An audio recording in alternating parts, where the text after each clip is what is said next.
यदि नाम जप नहीं है तो हम बहुत ये सब देखे हुए हैं, शास्त्रों का ज्ञान।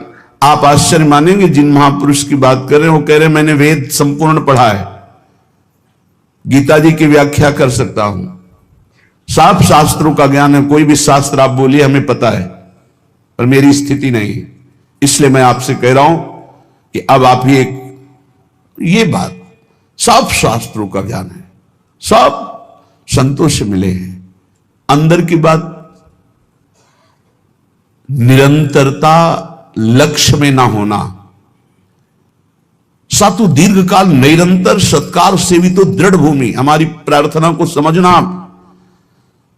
वो कह रहे थे हमें वेदों का ज्ञान है, संपूर्ण वेद पढ़े हुए हूं। आप जिस शास्त्र को बोलेंगे वो सब शास्त्र, संपूर्ण महाभारत, इतिहासों में सर्वश्रेष्ठ, कोई ग्रंथ ऐसा नहीं जो हमने स्वाध्याय न किया हो। तो कमी क्या रह गई? यही बात एक वाराणसी से 65 वर्ष के आए हुए एक सन्यासी महात्मा ने कहा, वेदांत अनुशीलन करता हूं, गुरु सेवन करता हूं, रोज गंगा स्नान करता हूं, विश्वनाथ जी के 3 बजे प्रातःकालीन जल चढ़ाता हूं, दर्शन करता हूं, फिर भी मन अशांत है।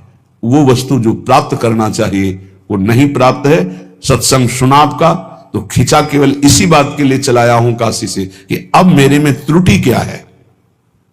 कई महान उत्तम साधना, उत्तम जिज्ञासु, ये कोई साधारण नहीं है, पर आपको सच्ची कहते हैं, गुरु कृपा से जो एक बात बचपन में मिली थी, वो बात, बच्चा भजन करने निकले हो, निरंतर प्रतिश्वास भजन करो।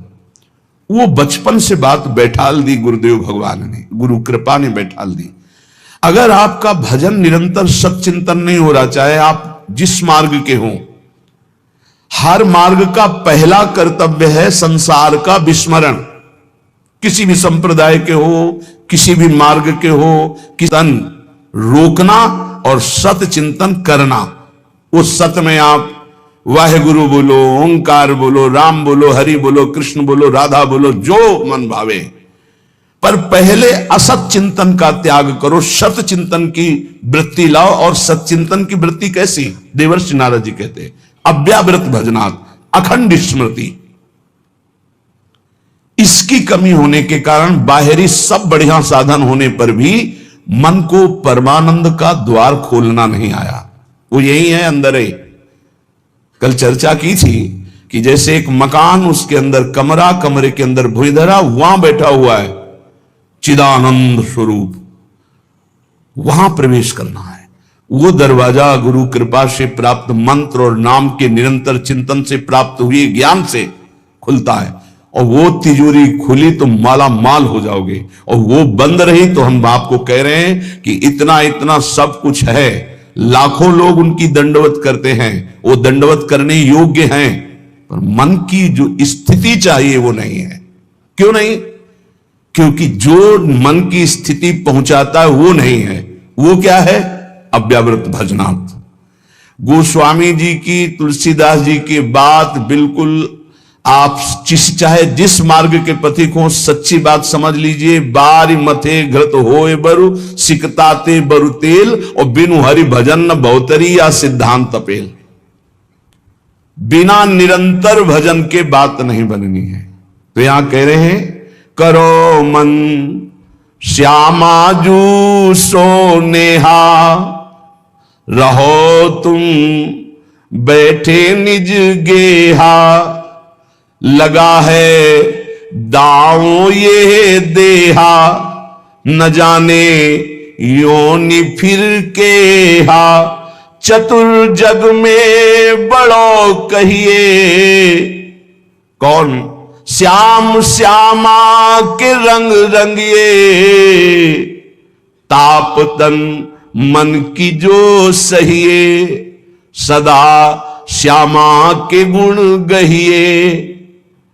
जगत में जीव हरि प्यारा, सबन का श्याम रखवारा। जिन्हों के रूप रंग न्यारे, बनाए मैं इनकी जाऊं बलिहारे। सबन में दोष गुण मिश्रित, धरे हरि राखी निज आश्रित, विराजय आपो अंतरहित, सबन में दूध में ज्यों घृत। बहुत सुंदर वर्णन।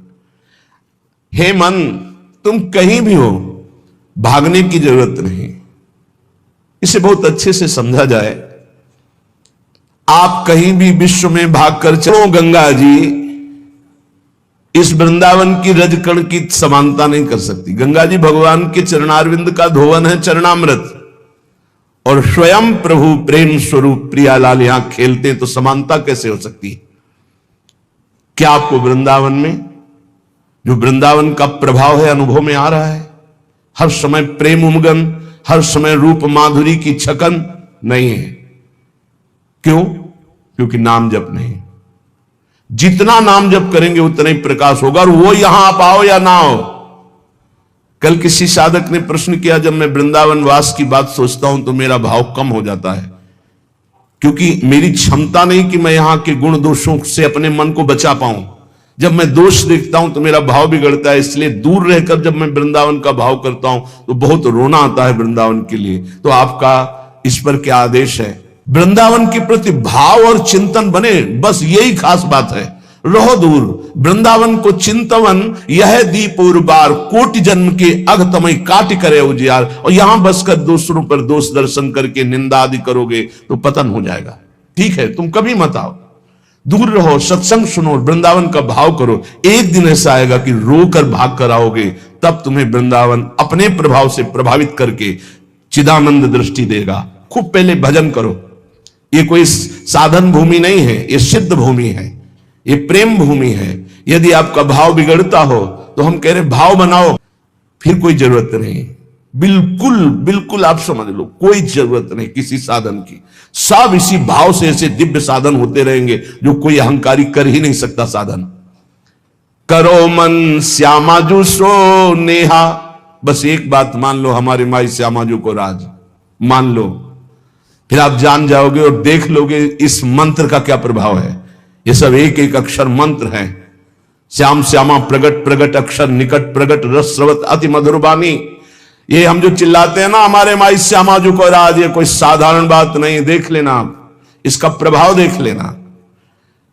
तुम अपने घर में रहकर ही प्राप्त कर सकते हो। तुम्हारी सामर्थ्य नहीं कि आप हर महीने 2 महीने में वृंदावन आओ। जब आपको भगवान कृपा करे, महारानी जो करुणा करे, तब आ जाओ। वृंदावन आना कोई खिलवाड़ समझते हो? अत्यंत कृपा जब होती है, जिनको वृंदा विपिन है कृपा की नहीं की हो, तब वहां यहां आना, यहां दर्शन करना, यहां रहना हो सकता है। आओगे तो जो पाप ऐसा है वो जलाने लगेगा।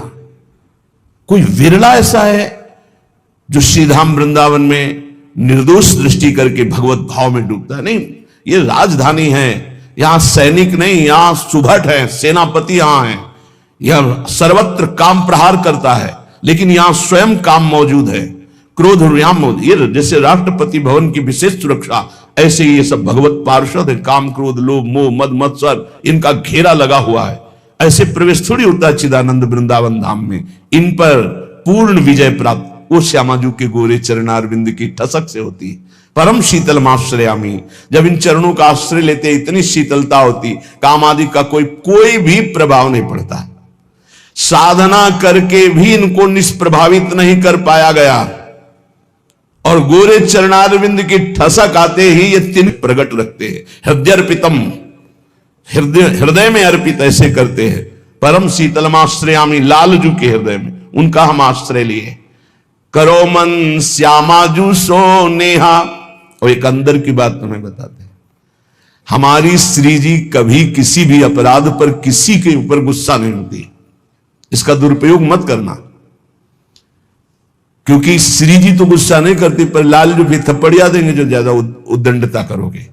तिनकर काल रूप में भ्राता। अर्जुन पूछ रहे हैं, कौन हो प्रभु? ये आपका विकराल रूप, इतना विस्तार, मैं थर थर कांप रहा हूं, मेरी सामर्थ्य नहीं, मैं देख सकूं। इस समय मैं बढ़ा हुआ महाकाल हूं, भगवान बोल रहे। ये हैं इनके दूल्हा, श्यामाजू के दूल्हा हैं, और कोई दूसरे नहीं हैं। दूसरों ने कोई, यही है, इनके सिवा कोई है नहीं।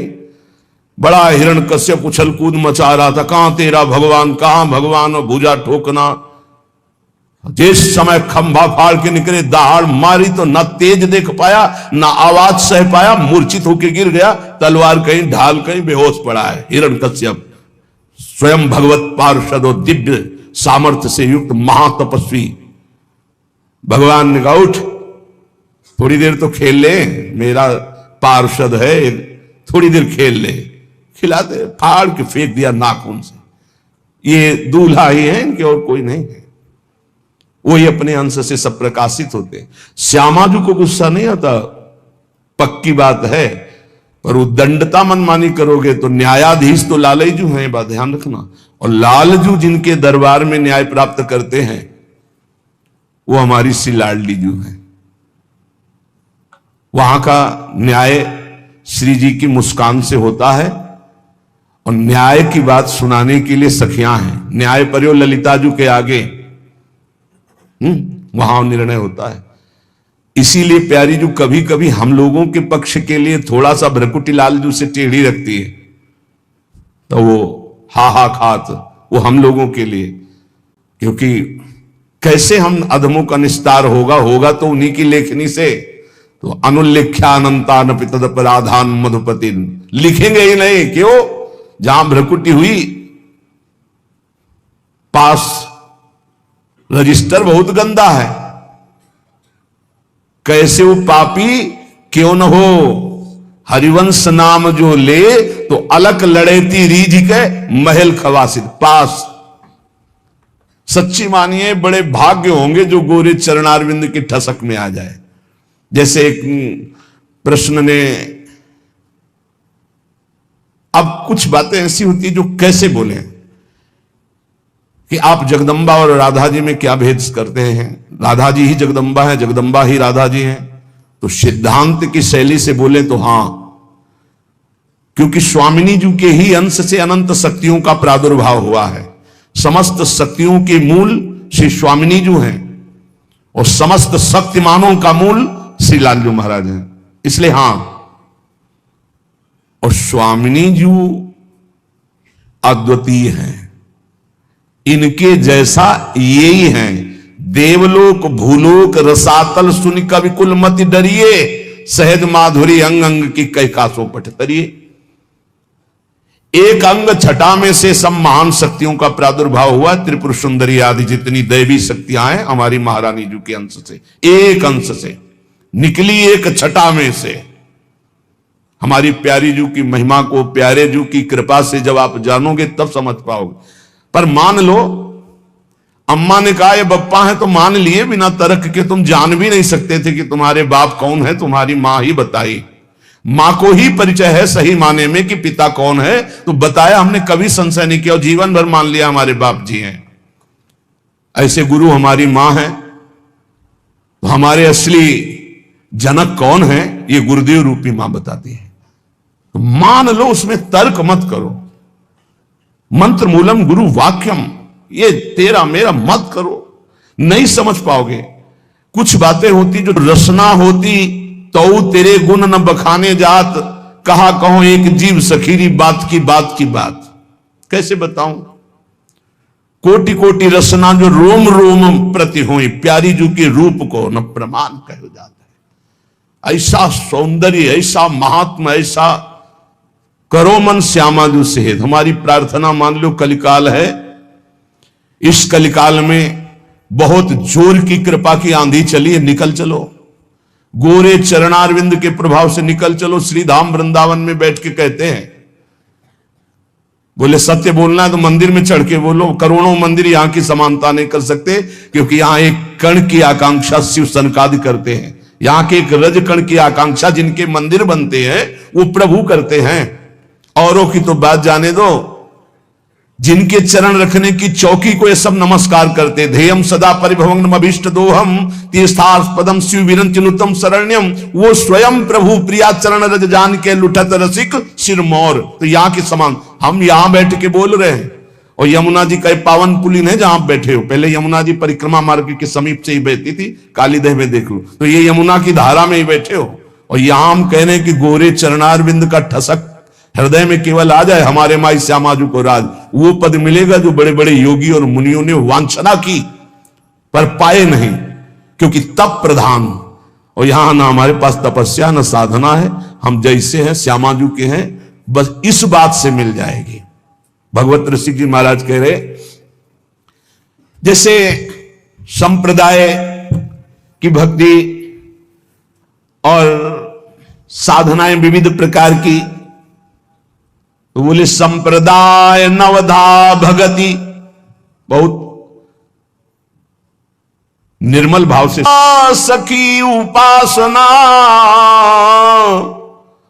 यह सिंहिन को छीर, जो सिंहिन को छीर रहा है कुंदन के बासन, कै बच्चा के पेट और घट करे विनाशन, भगवत नित्य विहार परे सबही के पर्दा, रहे निरंतर पास रसिक बर सखी संप्रदा। भगवत रसिक जी कह रहे, जो और भक्ति के संप्रदाय नौदा भक्ति का विशेष स्वरूप है, वेद के सिद्धांत है, ये सब गंगा की धारा है, जो चाहो डुबकी लगा लो। बोले ये सखी भाव की उपासना, वृंदावन नित्य विहार रस की भावना, बोले सिंघनी का दूध है। ये सिंघनी का दूध या तो कुंदन के बासन में स्वर्ण के पात्र में रुकता है, या केवल बच्चा के पेट में और दूसरे की जगह रुकता नहीं। चाहे जैसा मोटा पात्र हो, छेद कर देगा, उसमें सामर्थ्य है। और किसी को पिला दोगे तो किसी के सामर्थ्य नहीं पचा सके, दो ही पचा सके, या स्वर्ण का पात्र और या सिंघनी का बच्चा। तो क्या बनना है? स्वर्ण का पात्र तो बन ही नहीं सकते, ललिता विशाखा आदि की स्थिति साधना के द्वारा प्राप्त कर लो, किसी के बस की बात नहीं। तो बोले बच्चा बन जाओ। बच्चा क्या होता है? आचार्य के शरणागत, आचार्य के शरणागत, किसी योग्य नहीं हूं और वास्तविक किसी योग्य नहीं हूं, बस श्यामाजू का, ये सब बात बन गई। ये जो महारस है, ये तपस्या के द्वारा खुले हुए बुद्धि के नेत्रों से नहीं देखा जाता। पीछे चर्चा की, अगर आपको ध्यान हो, कि ये दो नेत्र हैं जो पार्थिव मायाकृत नेत्र हैं। एक नेत्र खुलते हैं ज्ञान चक्षु जो बुद्धि में होते, एक होते प्रेम चक्षु जो हृदय में खुलते हैं। तो बड़े बड़े तपस्वियों के जो दिव्य दृष्टि संपन्न ज्ञान चक्षु वाले हैं, वो भी नहीं देख सकते हमारी श्यामाजू को, हमारे नित्य विहार रस को, क्योंकि इनके देखने का इन्हीं के पास है चश्मा, दूसरा नहीं। जो दृष्टि है वो केवल श्यामाजू देती है, या श्यामाजू से लेके कोई सहचरी दे दे। भगवत ऋषि जी कह रहे, चश्मा नित्य विहार को दियो बिहारिन मोए। दाम बोलिए कितने का मिलता है चश्मा? हमको भी खरीदना है चश्मा नित्य विहार को। ऐसे चश्मा लगाओ, खुले नेत्रों देखो प्रिया प्रीतम कैसे विहार करे। अनसन पर भुज दिए विलोकत इंदु बदन बिबियोर, करत पान रस मत परस्पर लोचन त्रसित चकोर, छूटी लटन लाल मन करस्यो ये आके चित चोर, परिरंभन चुंबन मिली गावत सुरमंदर कल घोर। ये गा तो गए इतना, लेकिन देख करके इतना नहीं गा सकते। जब वो गान करते हैं युगल सरकार मिलकर, कौन ऐसा है जो होश में बना रहे? प्रिया प्रीतम गान कर रहे हैं। अरे गावत सुंदरी हरि सरस धमार, पुलकित खग मृग बहत नवारी। यमुना का प्रवाह रुक जाता है, पंछी मौन व्रत धारण की हुई मुनियों की तरह वो चश्मा से दिखाई देता है। और ये चश्मा की दुकान में नहीं मिलता है, श्यामाजू से मिलता है। और श्यामाजू से जो चश्मा लेने की भेंट है वो रसिक जन लेते हैं, और रसिक जन जो भेंट लेते हैं वो अनन्यता होती है। वो अनन्यता का स्वरूप है हमारे माई श्यामाजू को राज। एक दिन बोला था कि निकुंज जाने का पास है, आपके पास है, तो सबको बताया था कि क्या पास है? ये ठसक है हमारे माई श्यामाजू को राज, यही पास है, इसी पास में चश्मा मिल जाएगा। पर नीचे वाली पंक्ति में देखना है, जाके अधीन सदाई सावरो या ब्रज को सिरता दिए, तो हमारी श्यामाजू की महिमा की बात। लेकिन जिस प्रकार अनन्यता चाहिए उपासक में, इसके नीचे जो लिखा है, यह जोरी अविचल वृंदावन ना ही नान सुकाद, ये शर्त है कि लुभायमान प्रकृति, लुभायमान नित्य विहार का कहां लगता है? पार्थिव नेत्रों में पार्थिव चश्मा लगता है और दिव्य नेत्रों में दिव्य चश्मा लगता है। तो मानस नेत्रों में चश्मा प्रिया जो लगा दिए अपने नेत्र में, अब दिखाई देने लगा। दिव्य रूप वृंदावन का, दिव्य रूप प्रिया प्रीतम का, दिव्य दिव्य लीलाएं। तो बोले चश्मा नित्य बिहार को दियो बिहारिन मोही, भई प्रीति प्रतीति उर अंतरलीन हो जो ही। पक्का विश्वास हो गया मुझे, जी ही चश्मा लगा और देखा, पक्का विश्वास, यही दिव्य वृंदावन है, यही प्रिया प्रीतम विराजमान, यही दिव्य रसकेली हो रही है। अंतर में चश्मा लगते ही अब आंख खोलो तो वही दिखाई दे रहा है, आंख बंद करो तो वही दिखाई दे रहा है। अंतरलीनो जोई निरंतर निज धन पायो, ये हमारा निज धन है, इसके हम अधिकारी हैं। पक्का समझो, अपने बाप की संपत्ति का मूर्ख बेटा भी सरकारी ढंग से भी कानूनी तौर तरीके से वो अधिकारी हो जाता है, लेकिन पड़ोसी का बहुत लड़का विद्वान हो तो भी नहीं होगा, अपना लड़का हो जाता है। जिस समय कोई हृदय से प्रभु को अपना मानता है, वो तो बहुत पहले से कह रहे हैं ममैवांशु, भूल मिटा दो। यही भूल मिटाने के लिए सत्संग है, यही भूल मिटाने के लिए शास्त्र है, यही भूल मिटाने के लिए संत महात्मा गुरुजन भ्रमण करते हुए जगत को अपनी वाणी के द्वारा पावन करते हैं। यहां प्रभु के सिवा कोई नहीं है। जितने नाम रूप हैं सब मायाकृत हैं, जादू का तमाशा है। कि अगर भगवान की इच्छा और भगवान के जन की इच्छा एक हो गई है तब तो स्वीकृत है, जो चाहो जैसे चाहो खेलो। और अगर उनकी इच्छा नहीं तो सीम की चाप सके को तासु, बड़ रखवार रमापति जासु। भगवान जिसकी रक्षा करते उसका कोई बाल बांका भी नहीं कर सकता। हां, प्रभु की इच्छा और भक्त की इच्छा दोनों मिल जाएं और स्वीकृति हो गई, अब खेल खेलो, कोई बात नहीं, तेरा किया मीठा लागे, अब वो बात अलग हो गई। ऐसे कोई नहीं। तो कह रहे लगा है दांव या देहा, न जाने योनि फिर के हा। बढ़िया दाव लग गया है, मानो देह मिल गई है, अब भगवत प्राप्ति कर लो। पता नहीं आगे कौन सी योनि में जाना पड़े, पता नहीं।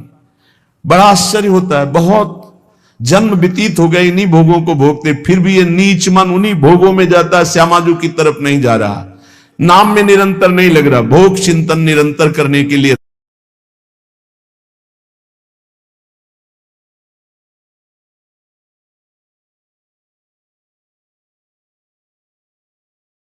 राजी है। प्रपंच देखते देखते आंखें खराब हो गई, चश्मा लगाने लगे, नंबर बदलने लगे, फिर भी प्रपंच देखना अच्छा लगता है। ये नहीं कि थोड़ी देर प्रपंचातीत चिंतन करने के लिए हमारे नेत्र मुंद जाए। सच्चिदानंद का चिंतन करते हुए आनंद में उमगे, होश में हो जाओ। ये मानव देह ही ऐसी है जिसमें आप अपना कल्याण कर सकते हैं, सुख सामग्री एकत्रित कर सकते हैं। नाम जप, ठाकुर सेवा, संत सेवा, गौ सेवा, चराचर जगत की सेवा की भावना, परहित सरिस धर्म नहीं भाई, ये इकट्ठा करने आए हो, भगवत प्राप्ति करने आए हो, तो यहां पाप इकट्ठा कर रहा है। मन कितना नीच है, भोग चिंतन कर रहा है, दूसरों को दुख दे रहा है, छलिया दूसरों के साथ छल कर रहा है। तो कह रहे ना जाने योनि फिर केहा, कौन सी योनि मिलेगी पता नहीं। इसलिए चतुर्जग में बड़ो कहिए, जो श्यामा श्याम के रंग रंगिए। वही चतुर है इस संसार में। गोस्वामी तुलसीदास जी कह रहे चतुर कौन, तो रामई भजई ते चतुर नर। क्या चतुरता? संसार में रहते हुए, संसार के कार्य करते हुए, संसारी पुरुष जैसा बर्ताव करते हुए, अंदर ही अंदर राधा राधा राधा राधा, परम चतुरता। बचा ले गए अपने आप को, कोई प्रपंच आपको बांध नहीं पाएगा। राधा नाम चल रहा है, हर बात डिलीट होती चली जाए।